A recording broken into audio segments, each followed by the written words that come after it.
Need to cancel a guest's reservation on Booking.com? Here's how to do it step by step as a host.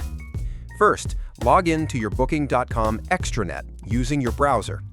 Once logged in, go to the Reservations tab in the top menu. Here, you'll see a list of all your upcoming and past bookings.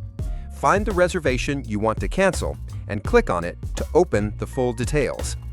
Now, on the right side of the screen, look for the option that says Request to Cancel Reservation or Cancel Booking, depending on your property's policy. Click it. You'll be asked to select a reason for the cancellation from a drop-down list. Choose the most appropriate one.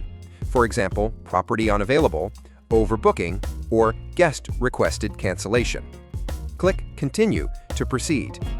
Booking.com will now show a cancellation summary, including any fees or refund conditions depending on the policy attached to that reservation. Review everything carefully. If it looks good, click Confirm Cancellation. The system will process your request and the reservation will be canceled. Both you and the guest will receive a confirmation email with all the details. And that's how you cancel a reservation as a host on Booking.com. Follow for more host tutorials and let me know if you want a guide on setting cancellation policies or avoiding overbookings.